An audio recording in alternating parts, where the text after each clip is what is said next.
नमस्कार बच्चों, मैं आपके सामने आज लेके आया हूँ 2025 का चित्रकला का पेपर। तो चित्रकला का पेपर कैसा आता है वो आज मैं आपको बताऊँगा।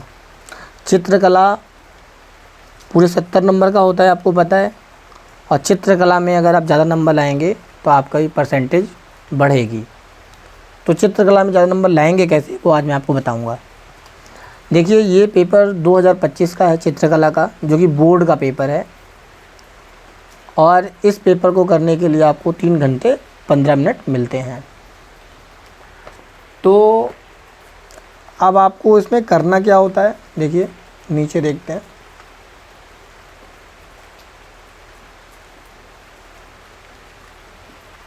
इसमें लिखा है प्रश्न पत्र का खा और गा 3 खंडों में विभक्त है। तीनों खंडों को हल करना अनिवार्य है।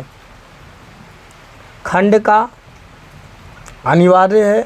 खंड का में आलेखन कला तथा प्रावैधिक कला के प्रत्येक के 20 बहुविकल्पी प्रश्न हैं, जिनमें से किसी एक आलेखन कला अथवा प्रावैधिक कला के 20 बहुविकल्पी प्रश्नों का उत्तर OMR शीट पर भरना है, नीले अथवा काले बॉल पेन से। और गोले को क्या करना है, पूरा अच्छे से भरना है।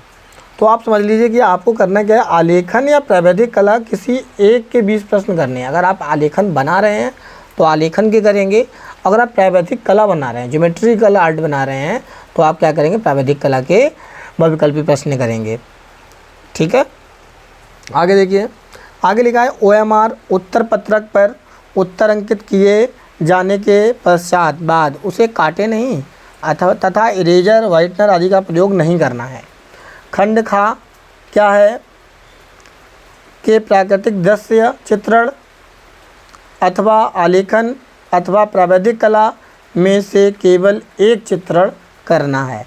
तो सबसे पहली बात, मुख्य बात तो ये है, जो 20 बहुविकल्पी प्रश्न करने हैं वो आलेखन या प्रावैधिक कला करने हैं। और खंड खा में से आपको दृश्य चित्रण करिए आप, या आलेखन करिए, या फिर आप प्रावैधिक कला करिए। ठीक है। और आइए अब खंड खा गा में। खंड गा में स्मृति चित्रण के प्रश्न दिए गए हैं। चलिए आगे देखते हैं। तो ये है खंड का, और इसमें पढ़ते हैं। इस खंड में आलेखन अथवा प्रावैधिक कला के प्रश्न प्रत्येक के 20 बहुविकल्पी प्रश्न, जिनमें से किसी एक के 20 प्रश्नों के उत्तर देने हैं। दूसरे में क्या करना है, आपके द्वारा आलेखन अथवा प्रावैधिक कला में से जिस भाग का चयन किया गया हो उसे OMR शीट पर भरना है। तो ये 20 प्रश्न आते कैसे हैं वो भी देखिए। ये तो जो प्रश्न हैं आलेखन के हैं। जो बच्चे आलेखन करेंगे वो उनके लिए आलेखन है। ये आलेखन के 20 प्रश्न हैं। देखिए किस टाइप के प्रश्न आते हैं। ये आलेखन के 20 प्रश्न हैं।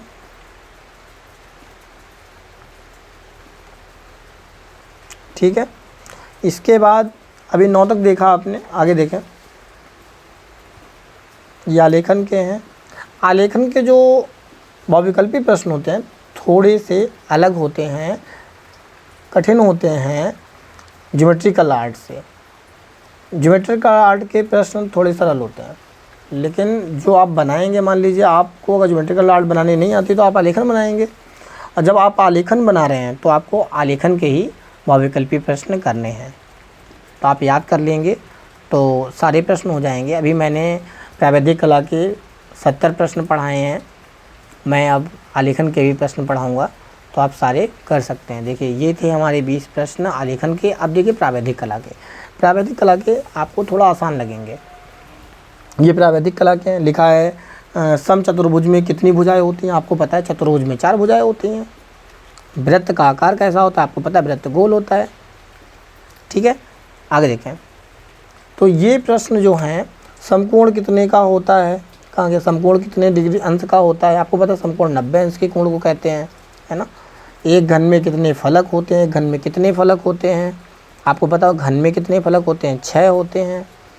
तो आप क्या करेंगे, आप ज्योमेट्रिकल आर्ट या आलेखन के प्रश्न तैयार करेंगे, क्योंकि 20 नंबर के आते हैं और इनसे आपकी परसेंटेज बढ़ेगी। तो मैं 70 प्रश्न प्रावैधिक कला के करा चुका हूँ। जो आप सिर्फ 70 पढ़ के पूरे 20 के 20 नंबर ला सकते हैं, आलेखन के ही पढ़ाऊँगा। वर्ग का प्रत्येक कोण कितने अंश का होता है, आपको पता है। वर्ग सीधी सी लाइनें बनती हैं, 90-90 अंश के होते हैं। निम्न में से आयताकार कौन सा बताइए। आयताकार चित्र तो आपको पता ही होगा। आयत क्या होता है, आयत की आमने सामने की भुजाएं बराबर होती हैं। आयत ये है, वर्ग ये है, त्रिभुज ये है और ये वृत्त है। तो ये क्या है, ये 20 प्रश्न इसके आते हैं। देखिए, तो ये आपको थोड़ा सा सरल लगेगा आलेखन की अपेक्षा। आगे देखें, देखिए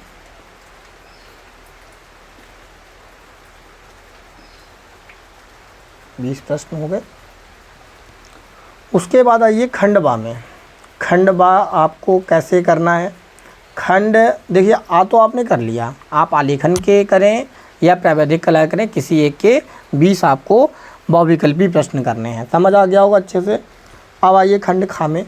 खंड खा में क्या कह रहे हैं, इस खंड में प्राकृतिक दृश्य चित्रण अथवा आलेखन अथवा प्रावैधिक कला में से किसी एक का करना है। आप समझ लीजिए, आप आलेखन करिए या प्राकृतिक दृश्य चित्रण करिए या प्रावैधिक कला करिए।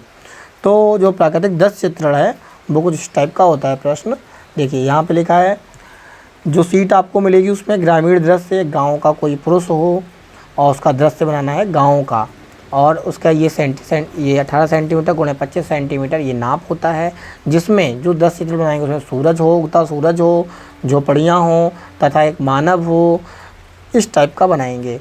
और सभी के जैसे इसमें क्या करना है, सभी कलर के, सभी के अलग अलग नंबर आपको मिलेंगे। ठीक है, तो ये हो गया आपका प्राकृतिक दृश्य चित्रण। उसके बाद आइए आलेखन। अब देखिए ये आलेखन है, तो आप प्राकृतिक दृश्य चित्रण करिए या आलेखन करिए या प्रावैधिक कला करिए। तो ये आलेखन है। आलेखन में क्या है, 20 सेंटीमीटर की भुजा वाले वर्ग में एक आकर्षक आलेखन की रचना कीजिए जिसमें कोई भी भारतीय पुष्प, अब भारतीय पुष्प क्या है आपको पता है, कमल बना लीजिए, गुलाब बना लीजिए, गुड़हल बना लीजिए, कनेर बना लीजिए। अब पत्ती बनानी है, कली बनानी तथा मछली भी बनानी है और अच्छा 3 जल रंगों का प्रयोग करना है। तो सभी के अलग अलग यहाँ नंबर मिलेंगे, तो आप ये भी कर सकते हैं। ठीक है, इसके बाद आगे देखिए, और ये आपका 30 नंबर का आता है। अब आए प्रावैधिक कला पे। तो प्रावैधिक कला मैथ वालों को अच्छी लगती है, कुछ बच्चों को अच्छी नहीं भी लगती है, लेकिन आप इसे पढ़ के भी ज़्यादा नंबर ला सकते हैं। जिनको आर्ट बनानी नहीं आती है उनके लिए प्रावैधिक कला बहुत अच्छी चीज़ है। इससे आप क्या करेंगे, अपने नंबर आर्ट में भी बढ़ा सकते हैं। तो ये मैथ है एक तरीके का। लिखा है प्रत्येक रचना में निर्दिष्ट रेखाएं, रचनात्मक रेखाएं तथा अभिष्ट रेखाएं स्पष्ट दिखाएं। तो यहाँ पे क्या 6 सेंटीमीटर भुजा वाले एक षटभुज की रचना कीजिए। तो समझिए, आप षटभुज बनाना है आपको 6 सेंटीमीटर वाला। ठीक है, यहाँ पे क्या है, त्रिभुज की रचना करनी, जिसकी ये भुजाएं हैं उसका क्षेत्रफल बराबर एक आयत भी बनाना है। तो यहाँ पे क्या है, 5 प्रश्न होंगे जिसमें से आपको 3 करने होते हैं। तो आप इसको भी कर सकते हैं। तो अब इन तीनों में से आपको एक करना है, आप अब समझ गए होंगे। इसके बाद आइए अब खंड गा पे। खंड गा में क्या है, ध्यान से देखें। खंड गा जो होता है वो बहुत ईजी होता है और ये सबके लिए इम्पॉर्टेंट होता है, सबको ही करना होता है, इसमें कोई चॉइस नहीं है। तो क्या है, जैसे मान लीजिए आपको लालटेन बनाइए, बाल्टी या मग, खुला छाता, कप, प्लेट, सारी चीज़ें आपने देखी हैं और आप बना सकते हैं। पेंसिल सेट करना होता है, ये सिर्फ न कि आपको कलर करना होता है। देखिए आगे, एक कामे से बनाना होता है, एक खामे से बनाना होता है। तो यहाँ पे क्या है, यहाँ एक सब्जियाँ हैं, फल हैं, पत्तियों सहित सलजम, 2 टमाटर, मूली, पत्तियों सहित पपीता, आप ये बनाएंगे। और आप पूरे 70 नंबर में से 70 का ये होगा, 30 का प्रैक्टिकल होगा। देखिए प्रैक्टिकल में सबको 30 नंबर मिल ही जाते हैं। अब 70 नंबर में से आप कितने नंबर लाते हैं वो आपकी मार्किंग को बताएंगे। तो अब वो आपके हिसाब से आप क्या करना चाहते हैं, आलेखन करेंगे, ज्यामिति चित्रण करेंगे या स्मृति चित्रण करेंगे। तो आप जितना अच्छा करेंगे उतने अच्छे आपको नंबर मिलेंगे। तो पेपर का पैटर्न आपने समझ लिया। अगर आपको अच्छा लगा हो तो लाइक करें, कमेंट करें, चैनल को सब्सक्राइब ज़रूर कर लें। Thank you so much.